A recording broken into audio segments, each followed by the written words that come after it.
Oi, pessoal, tudo bem? Hoje a gente vai falar um pouquinho das recomendações nutricionais para o atleta, baseado principalmente no consenso do American College of Sports Medicine de 2016, abordando então as recomendações de carboidratos, lipídios e proteínas. Para isso, eu vou compartilhar aqui com vocês a minha tela. Vamos lá.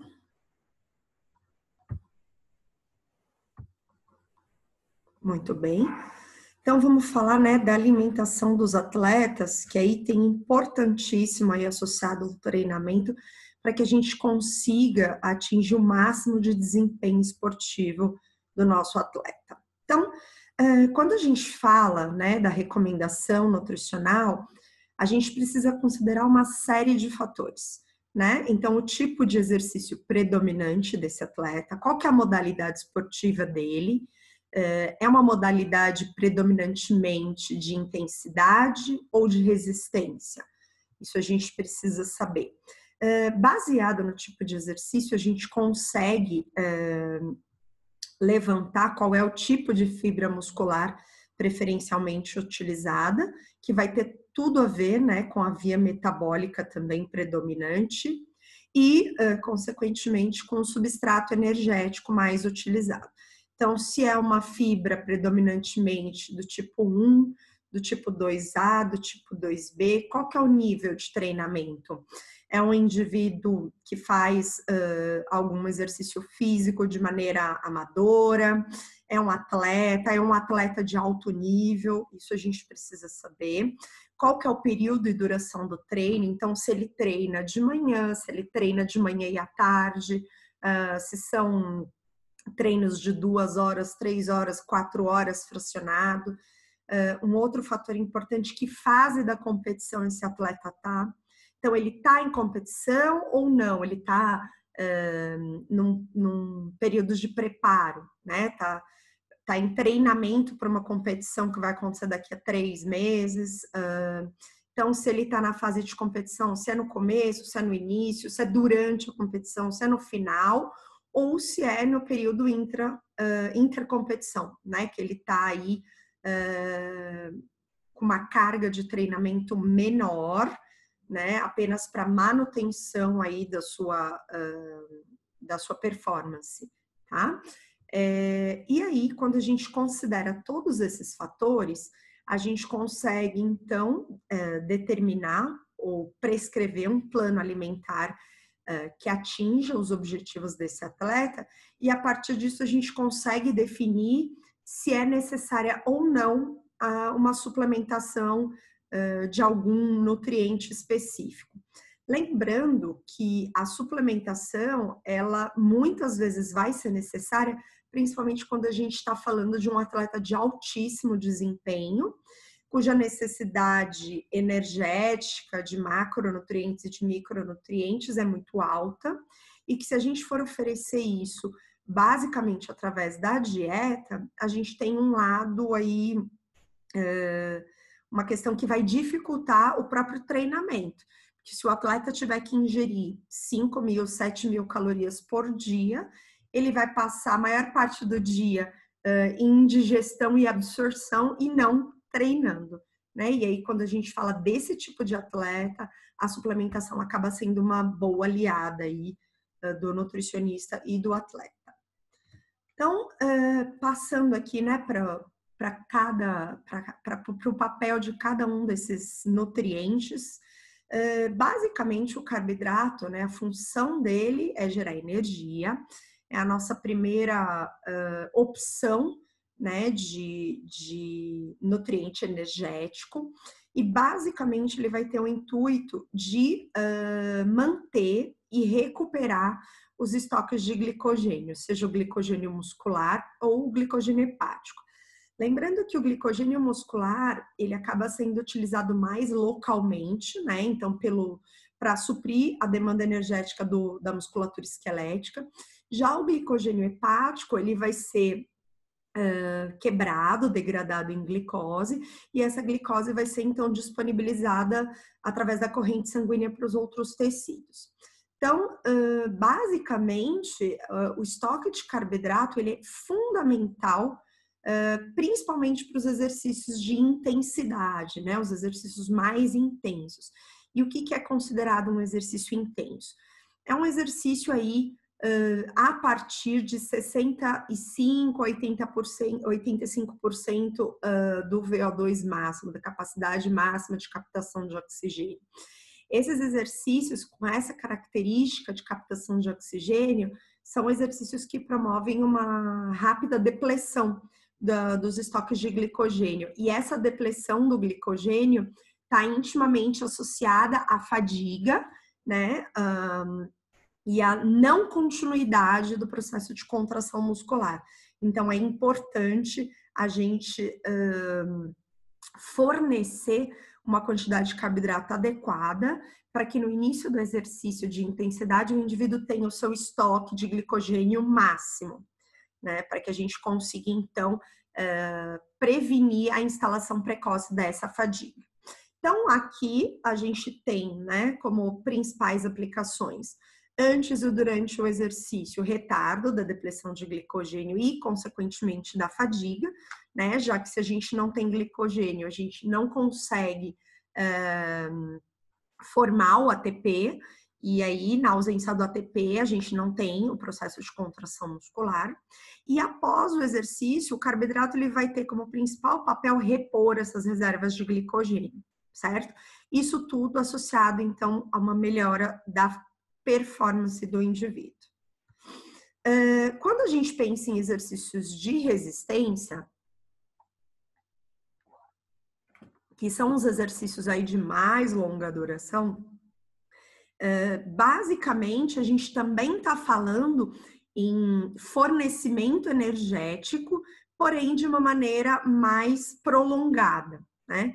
Então, a ideia aqui nos exercícios de resistência é aumentar o estoque de glicogênio muscular antes do exercício e, dependendo da duração desse exercício, a gente fornecer carboidratos no período interexercício para que o indivíduo consiga manter o aporte energético e consiga, então, continuar a prática do exercício. Então, aqui a gente tem recomendações gerais, né, gente? Isso precisa ser avaliado individualmente, mas a ideia é que os carboidratos contribuam de 55% a 75% do valor energético total, ou então forneçam de 8 a 14 gramas por quilo por dia. A ideia é sempre prestar atenção, né, em carboidratos complexos, principalmente durante o exercício, lembrando que o carboidrato complexo, ele provoca um pico insulinêmico menor, então a chance do indivíduo apresentar uma hipoglicemia de rebote também é menor. E isso é bastante interessante, bastante importante quando a gente está falando de um exercício de longa duração. Então, muitas vezes a gente prescreve um carboidrato, o indivíduo ingere o carboidrato para manter, né, a glicemia e manter o processo de contração. Porém, se esse carboidrato ele é de alto índice glicêmico, ele provoca uma resposta insulinêmica, um pico insulinêmico importante, fazendo com que o indivíduo tenha como resposta uma hipoglicemia. E aí, durante a hipoglicemia, ele não consegue manter a performance dele. E aí a gente acaba tendo um efeito contrário do que a gente objetiva. Tá? Então, é importante considerar também a carga glicêmica, o índice glicêmico do carboidrato que a gente vai oferecer. Após o exercício, a situação é oposta. Né? Quanto maior o índice glicêmico do carboidrato que a gente oferece no pós-exercício, mais rápida é o estoque ou a reposição desse glicogênio muscular, das reservas, né? Tanto de glicogênio muscular quanto de glicogênio hepático. Durante, a gente também pode utilizar algumas bebidas hidroeletrolíticas, né? A maioria tem aí um percentual em torno de 6% de carboidrato. Esse carboidrato, ele também pode ser utilizado para minimizar essa depleção de glicogênio durante o exercício físico. Aqui eu tenho um quadro com as principais recomendações, do American College of Sports Medicine. Então, a gente tem recomendações gerais diárias, de acordo com a intensidade do exercício, e também estratégias para serem aplicadas durante a prática do exercício. Então, falando da intensidade, né, a gente tem exercícios leves, que seriam exercícios mais recreacionais ou a prática amadora, né, que envolvem até 1 hora, mais ou menos, por dia, 1 hora ou menos, cuja recomendação gira em torno de 3 a 5 gramas de carboidrato por quilo de peso corporal por dia. Se a gente pensar em atividades um pouco mais de intensidade mais moderada, com mais ou menos 1 hora por dia, a recomendação é em torno de 5 a 7 gramas de carboidrato por quilo de peso corporal por dia. Exercícios mais intensos aí, como provas de endurance, né? Então, modalidades envolvendo endurance, então, treinos de maratona, ciclismo, triatlon, de duração de 1 a 3 horas por dia. A recomendação é de 6 a 10 gramas de carboidrato por quilo de peso por dia. E atividades mais intensas, né, com duração de 4 a 5 horas por dia, a recomendação gira em torno de 8 a 12 gramas de carboidrato por quilos de peso. Então, na verdade, a gente precisa calcular esse volume de carboidratos que vai ser oferecido para o nosso atleta e fracionar esse carboidrato ao longo do dia. Porém, a gente tem recomendações que são específicas para o período durante o treino, durante o exercício físico.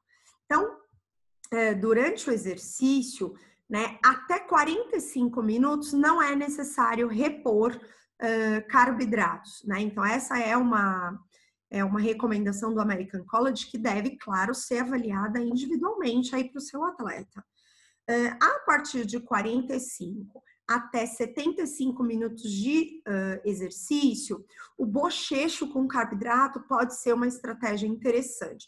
Isso porque a gente tem a ação, né, das enzimas que atuam na digestão de carboidratos, então a amilase salivar é uma delas. Então, exercícios de uma duração menor, eles podem ter aí, podem ser beneficiados com esse bochecho com carboidrato. A partir de 1 hora a 2 horas e meia de exercício, existe a recomendação de fornecimento de 30 a 60 gramas por hora de exercício. Atenção, pessoal, que quando a gente fala da recomendação diária, a gente está trabalhando em gramas por quilo de peso. Quando a gente fala da recomendação durante o exercício, a gente está trabalhando em gramas por hora de exercício físico. E aí, atividades mais longas, né, de 2 horas e meia a 3 horas, a gente vai ter uma recomendação de fornecimento em torno de mais ou igual 90 gramas de carboidrato por hora. Então, por exemplo, se a gente pegar um indivíduo que faz aqui um treinamento de 4 horas diário, a gente vai calcular o valor de carboidrato diário dele, considerando quanto deve ser fornecido durante esse treinamento de 4 horas, né? Então, são raciocínios aqui diferentes, né? Essa recomendação do durante, ela deve fazer parte da recomendação diária que a gente estipula aqui através da tabela de cima. Tudo bem?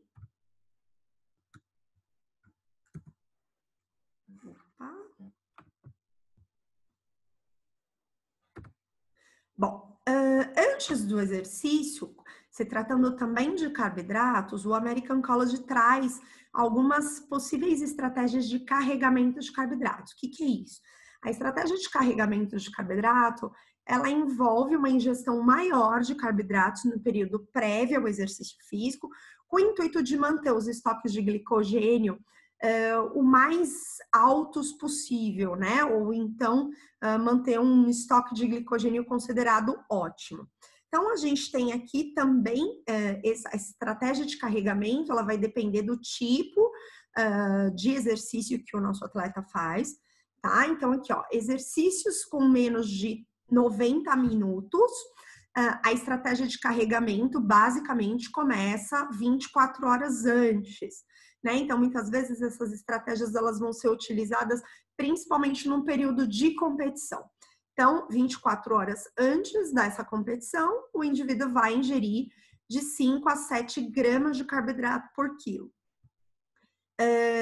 Em exercícios com uma duração maior que 90 minutos, essa estratégia de carregamento ela deve começar antes.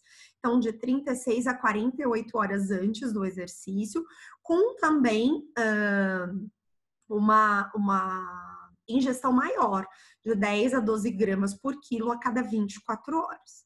Né? A ideia é estocar o máximo de glicogênio possível. A ideia aqui, quando a gente está pensando em carregamento de carboidratos, é sempre trabalhar com alimentos ricos em carboidrato, com menor conteúdo de fibras. Isso faz com que esse carboidrato ele tenha um índice glicêmico maior, a sua absorção é mais rápida, portanto, o estoque na forma de glicogênio também vai ser mais rápido. Quando a gente fala, por exemplo, em carregamento de carboidratos, para otimizar a recuperação entre intervalos de exercício, a gente pode também pensar, de repente, em alguma prova que é fracionada, né? Então, o indivíduo faz uma prova de manhã e depois, ao final da tarde, ele vai ter uma outra prova. Então, o intervalo de recuperação é pequeno. Essa estratégia de carregamento de carboidratos também pode ser aplicada. Então, aqui, ó, quando a gente tem um intervalo menor que 8 horas entre duas sessões de treinamento ou, por exemplo, duas provas. Nas primeiras 4 horas, é recomendado 1 a 1,2 gramas de carboidrato por quilo por hora. E depois, a gente pode adotar a recomendação diária, né, nas próximas 4 a 6 horas. Aqui, também, um consumo regular de lanches e bebidas com alimentos ricos em carboidrato. Lembrando que, como o intervalo é pequeno, a gente deve atentar também para refeições de um volume menor e que não exijam tanto tempo de digestão, né? Opa, voltando.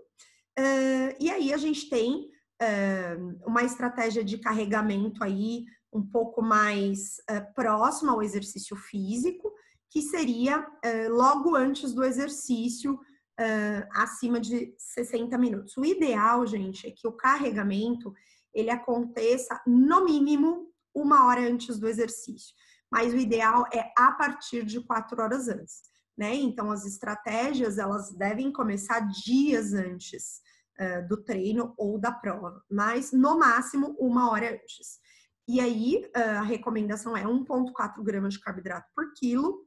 E aí, considerando a praticidade, a preferência individual e aumentando aqui o cuidado, né, com alimentos que vão ser ricos em proteínas, lipídios e fibras, porque esses alimentos ricos nesses outros nutrientes vão interferir na velocidade de digestão e absorção, e aí muitas vezes, em vez de ajudar o atleta, né, pensa que a gente tem um intervalo de 1 hora, em vez de ajudar o atleta, eles podem prejudicar, o atleta pode se sentir mais pesado, pode apresentar desconforto abdominal durante o exercício, então a gente precisa ter uma atenção maior aqui com a composição dos outros nutrientes do carboidrato ou do alimento que a gente vai oferecer. Isso porque ao consumo de carboidratos está associado ao maior número de complicações presentes com o consumo de suplementos alimentares. Então, é claro que isso vai depender do tipo de alimento, do tipo de exercício que o atleta realiza, mas em torno de até 50% dos atletas de resistência, que são aqueles atletas de modalidades de longa duração, apresentam complicações associadas ao consumo de carboidratos.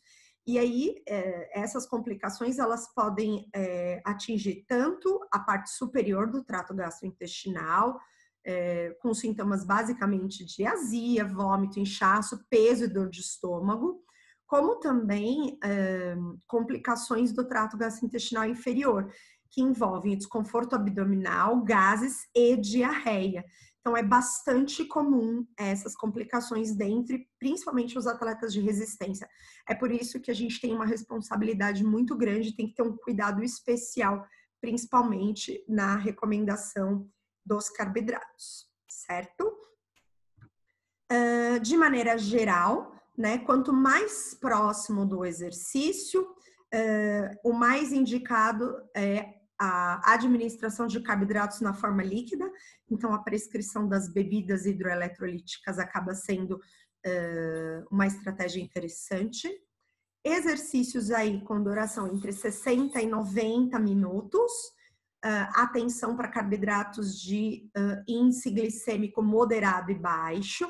E se forem exercícios com menos de 60 minutos, a gente pode arriscar um pouco mais aí no que diz respeito ao índice glicêmico desses carboidratos, né? Evitar os alimentos doces, em decorrência principalmente do risco de hipoglicemia de rebote.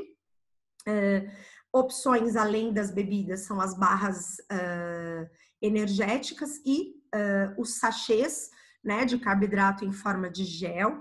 Geralmente esses géis de carboidratos, eles apresentam uma combinação de carboidratos de baixo, moderado e alto índice glicêmico, então são boas opções.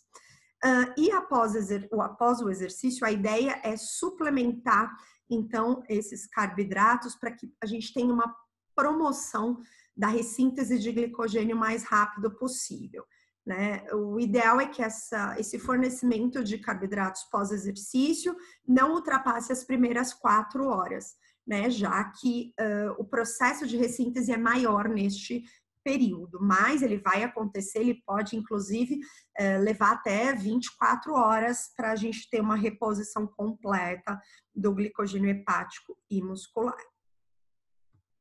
Aqui a gente tem o índice glicêmico de alguns tipos de carboidrato, então glicose, maltose, maltodestrina, alto índice glicêmico, a destrose também.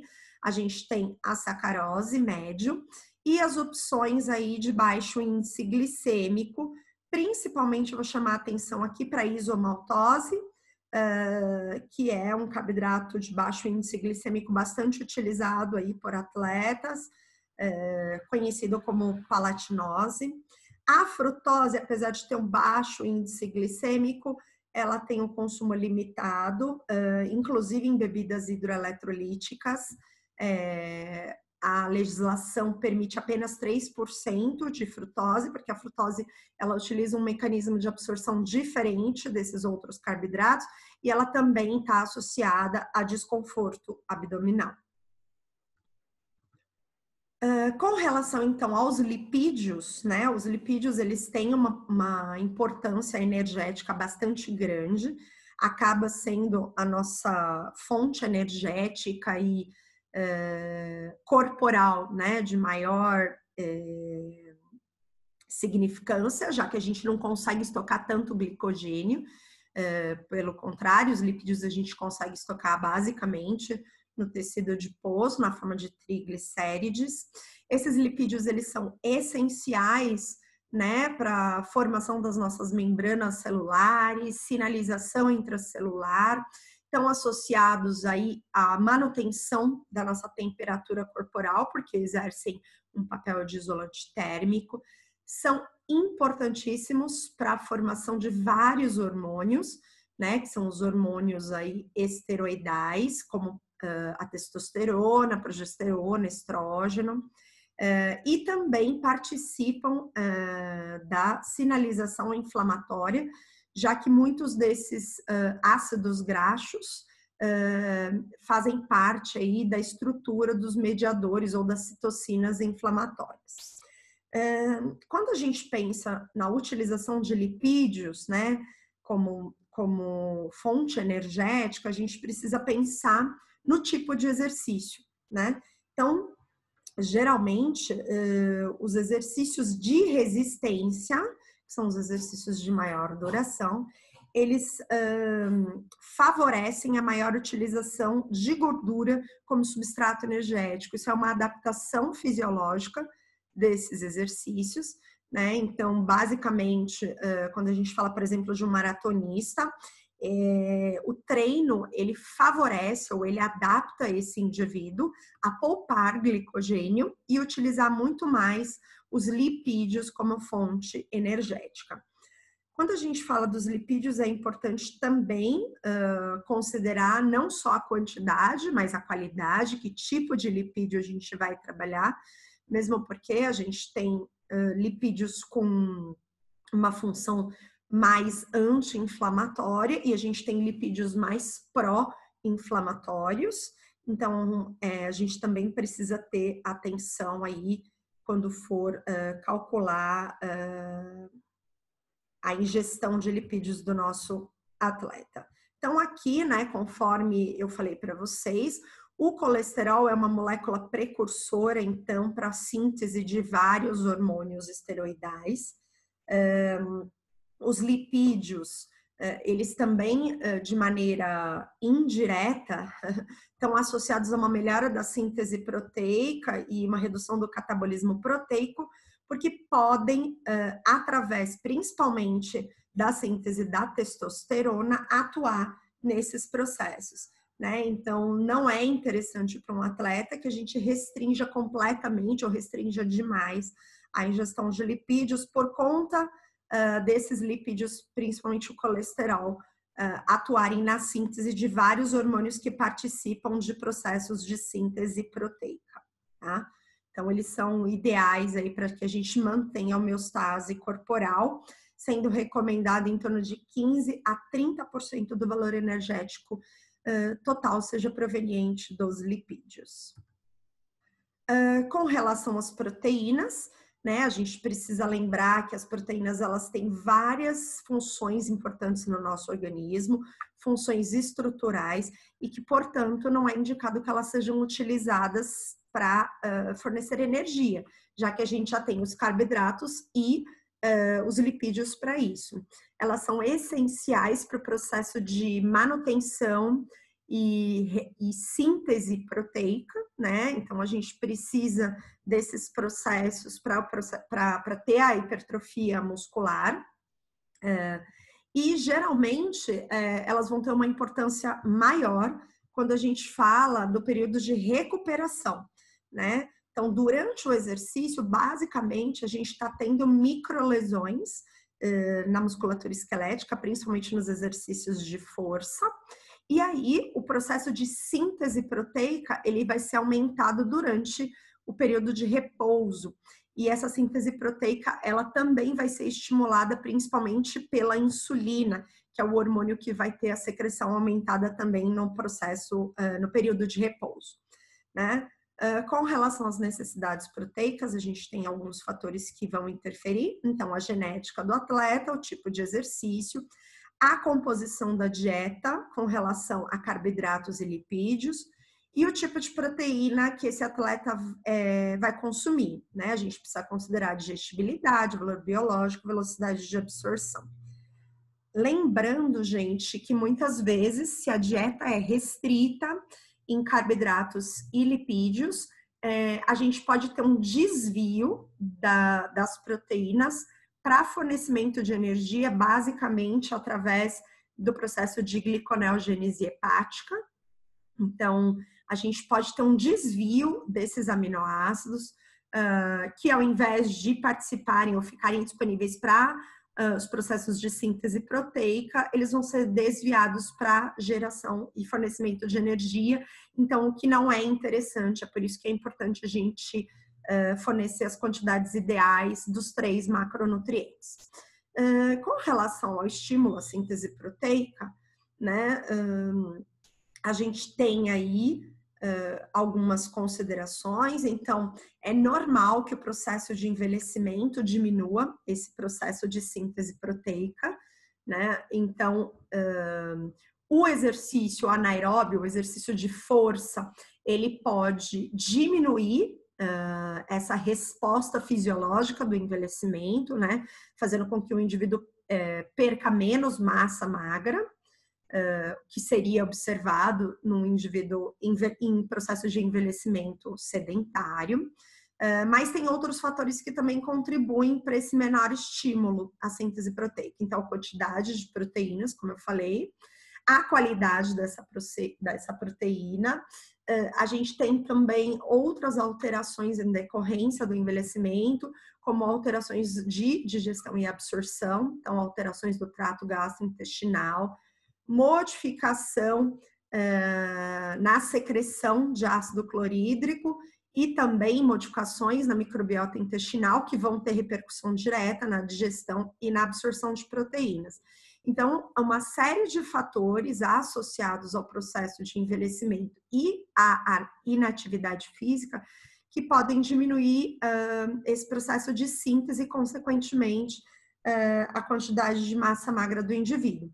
Quando a gente consegue aliar a ingestão adequada de proteínas juntamente com o dos outros macronutrientes e os exercícios físicos, a gente consegue minimizar essa redução da síntese proteica nos indivíduos idosos, e isso vai ter impacto direto, né, na independência, na autonomia e na qualidade de vida desses indivíduos.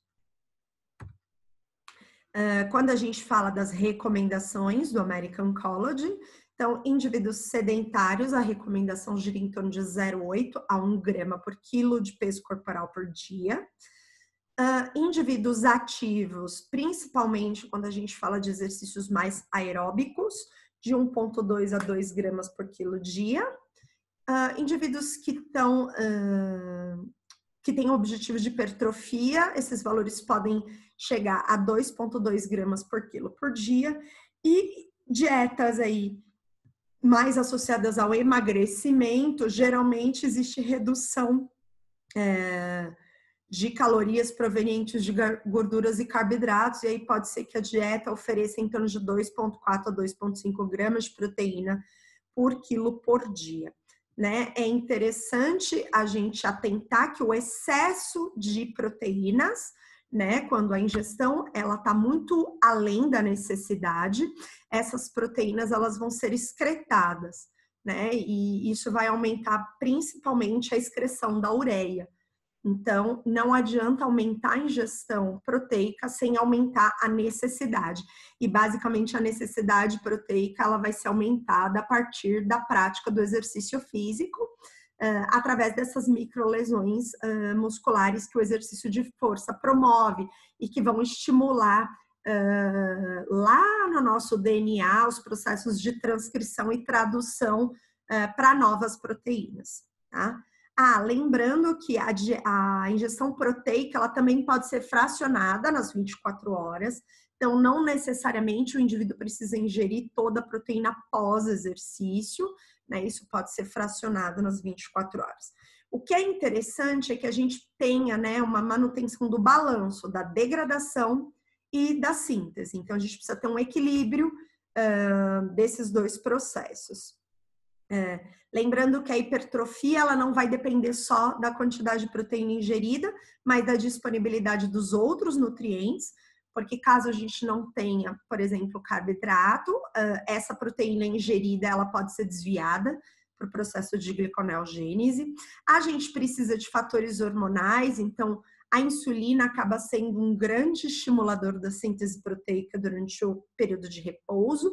E também, como eu falei anteriormente, a presença da testosterona, que vai ser sintetizada a partir da molécula de colesterol, né? Então, enfatizando a importância também da ingestão dos lipídios. Os exercícios, então, de resistência, na falta dos carboidratos, vão utilizar, então, a oxidação de alguns aminoácidos, principalmente os aminoácidos de cadeia ramificada, que é isoleucina, leucina e valina, para a manutenção dessa glicemia. Então, muitas vezes a gente está utilizando um nutriente nobre, um nutriente estrutural, para fornecer energia. Aqui, então, só para a gente finalizar, né, nós temos aqui o modelo de pirâmide alimentar, preconizada pela Sônia Tucunduva Philip em 1999, cuja base da pirâmide é formada pelos carboidratos, né? Depois a gente tem aqui hortaliças, frutas, produtos lácteos e as proteínas, sejam de origem animal, sejam as de origem vegetal, representada pelos leguminosas. E na ponta lá da pirâmide, né? Os óleos, gorduras, açúcares e doces. A gente tem uma proposta de pirâmide adaptada para atletas, através aqui do Departamento de Agricultura e Ciências dos Alimentos de Zurique, na Suíça, que traz essa proposta de pirâmide, cuja base da pirâmide é composta pelas bebidas, né? Lembrando, então, enfatizando a importância da hidratação para o rendimento, desempenho esportivo. Na sequência, vem as hortaliças e frutas, então fornecendo os micronutrientes, que também são essenciais para a regulação de todos os processos biológicos. Em terceiro, cereais integrais e alguns legumes. Na sequência, laticínios, carnes, peixes e ovos, óleos, gorduras e oleaginosas. Então, aqui considerando principalmente o fornecimento de gorduras de boa qualidade. E por último, a gente teria os doces, aperitivos, né, os snacks e as bebidas açucaradas, com uma recomendação de ingestão menor. Né? Então, essa é uma proposta para um novo modelo de pirâmide alimentar que poderia ser aplicada para os atletas. Então, era isso que eu tinha para falar para vocês hoje. Agradeço a participação de todos. E obrigada.